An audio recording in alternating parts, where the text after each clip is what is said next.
presented by Aryan Recording.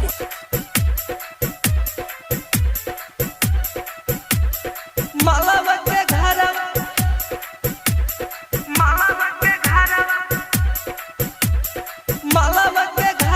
पकड़ले बसरवा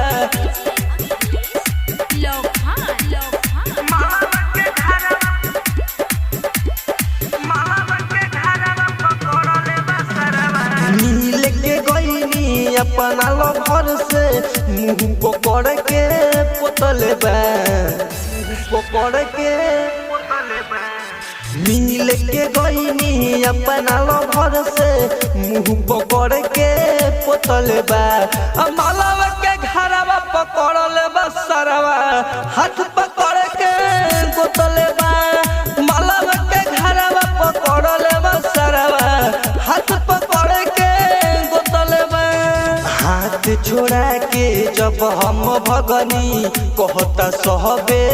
होतने बा मालावा के घरवा पकड़ले बसरवा हाथ पकड़ के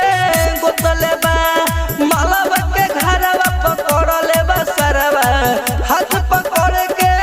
गोतले बा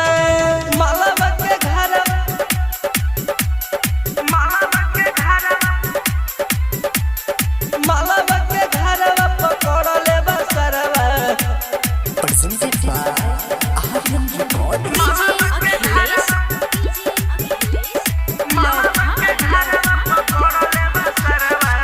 फोन कह के हम के बोलवली बुझनी न बात के सपना देखवले बाटे मिलब आधी रात के मिलब फोन कह के हम के बोलवली बुझनी न बात के सपना देखवले बाटे मिलब आधी रात के चोरी छुपे मिले जे गईनी हमरा लखूटा ठोकले बा चोरी छुपे मिले जे गईनी हमरा लखूटा ठोकले बा मालावा के घरवा पकड़ले बसरवा हाथ पकड़ के बोतले बा मालावा के घरवा पकड़ले बसरवा हाथ पकड़ के बोतले बा मालावा के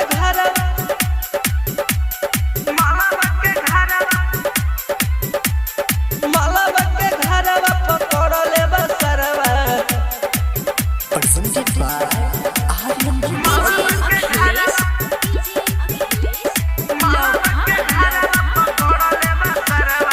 राइटर राजेश मेटर कोई दो खलास हो ये करहना बाद में मिली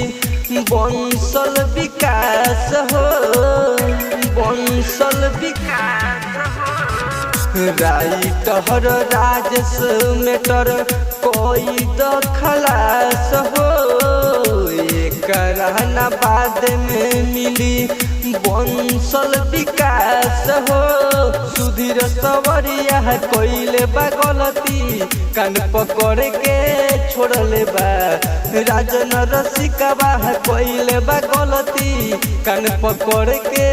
छोड़ले बा मालावा के घरवा पकड़ले बसरवा हाथ पकड़ के गोतले बा